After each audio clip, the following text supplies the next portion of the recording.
मी एवढ्यासाठी विचारलं, लाईव्ह दाखवताय मला टीव्हीवरती चमकायचं नाहीये, मला संपूर्ण देशाला दाखवायचंय की निष्ठा कशाला म्हणतात आणि वाघ कोणाला म्हणायचं. ही लढाई जी आता होते आहे ती लोकसभेची आणि विधानसभेची, ही लढाई नुसती पक्षांची नाहीये. ही वाघ विरुद्ध लांडगे. तुम्ही कोण आहात? बेईमानी विरुद्ध इमानदार. तुम्ही कोण आहात? गद्दार विरुद्ध निष्ठावान. तुम्ही कोण आहात? हे संपूर्ण महाराष्ट्राने ठरवायचंय की मी गद्दार आहे की मी निष्ठावान आहे, मी वाघ आहे की मी लांडगा आहे, मी इमानदार आहे की मी बेईमानी करणार आहे. आणि ही गद्दारी, ही बेईमानी, ही उद्धव ठाकरेशी नाही, शिवसेनेशी नाही, तर ती छत्रपती शिवाजी महाराजांच्या महाराष्ट्राशी तुम्ही करणार आहात. तुम्ही म्हणजे जे आपल्यात येणार नाहीत ते मी म्हणतोय, जे इमानदारीच्या बाजूने राहणार नाहीत त्यांच्याबद्दल मी म्हणतोय. आज महाशिवरात्र आहे आणि महिला दिन पण आहे. हॉटेलमधून निघताना तिन्ही पक्षाचे, चारही पक्षाचे, पाचही पक्षाचे म्हणजे शिवसेना, काँग्रेस, राष्ट्रवादी, वंचित, आम आदमी पार्टी, सगळेच नेते आले होते, कार्यकर्ते आले होते आणि महिलाही आल्या होत्या. दोन शब्द बोलावे लागतातच. मी बोलताना म्हटलं की महिला दिनाच्या शुभेच्छा आम्ही खरं कोणत्या तोंडाने द्यायच्या, कारण मणिपूरमध्ये जे काय घडलंय ते आता बोलूही शकत नाही. आपल्या पदक विजेत्या महिला कुस्तीगीर, त्यांनी न्यायासाठी टाहो फोडला, त्यांची दखल कोणी घेतली नाही. अनेक ठिकाणी आजही महिलांवरती अत्याचार होत आहेत आणि आम्ही आपल्या तुम्हाला कोरड्या आपल्या शब्दात शुभेच्छा द्यायच्या. महिला दिनाच्या शुभेच्छा म्हणजे काय दिलं नेमकं मी? काय त्यातनं आम्हाला तरी काय मिळते आणि तुम्हाला तरी काय मिळते?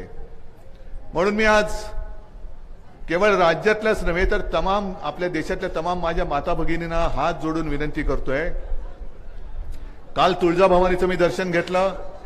योगायोगाने इथे येताना कालीमातेचं मंदिर आहे. मी महिलांना आज विनंती करतोय हात जोडून, आम्ही संघर्षाला उतरलोय. जगामध्ये एकमेव देश आपला असा आहे की जिला आपण आपली माता मानतो, भारत माता. महिला दिनाच्या शुभेच्छा जर द्यायच्या असतील तर भारत मातेला दिल्या पाहिजेत.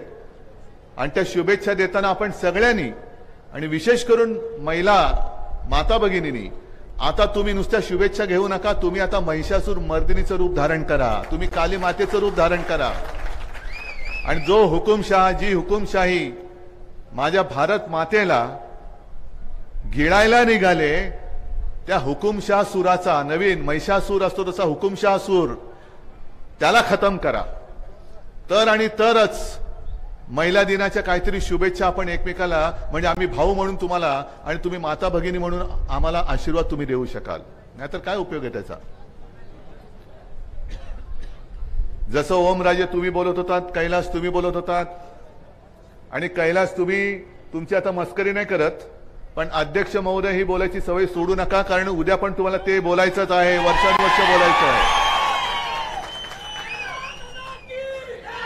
आणि ओमराजे तुम्ही सुद्धा उद्या तर आपलंच सरकार दिल्लीमध्ये येत आहे, येणारच, आणणारच. आणावंच लागेल, कारण तुम्हाला आता तुम्ही ओमराजे काय करतायत, कैलास भाऊ काय करतोय तुम्हाला माहिती आहे. अगदी समाजाचे विषय असतील, शेतकऱ्याचे विषय असतील, एक तरी मला सांगा, गद्दार तर सोडूनच ते गद्दारच आहेत, पण जे त्यांचे मंत्री, अगदी मी नाव घेऊन बोलायचं तर भारतीय जनता पक्षाचे मंत्री जे महाराष्ट्रातून तिकडे गेलेले आहेत, त्यांनी कधीतरी समाजाबद्दल, जसं आरक्षणाबद्दल आपला ओमराजे बोललाय तिकडे, तसं आणि शेतकऱ्यांबद्दल कधीतरी मोदींच्या समोर तोंडाची म्हणजे दातखिळी उचकटून त्यांनी काय बोललेत का? ते काय म्हणून आम्ही तुम्हाला पुन्हा निवडून द्यायचं? गेल्या वेळेला युती होती, ठीक आहे, म्हणजे आज ते त्यांनी एक नवीन सुरू केलंय की हा उद्धव ठाकरे हा पक्षप्रमुखच नाही. हे कशाला जमलेत माझ्याकडे? काय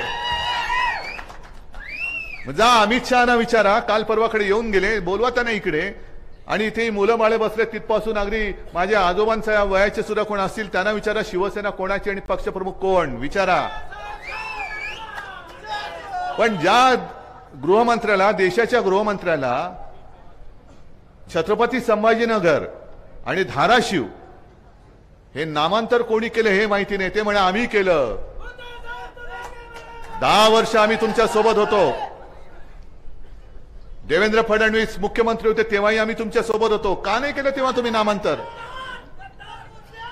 पण हा असा गृहमंत्री ज्याला घरामध्ये काय चालले ते माहिती नाही आणि ते आम्हाला संपवायला निघालेत. अरे बाबा थांब जरा, उचात नको, जरा थांब, जरा जरा जरा जरा जरा जरा ठीक आहे, जरा थांब एकदम. अरे थांब जरा.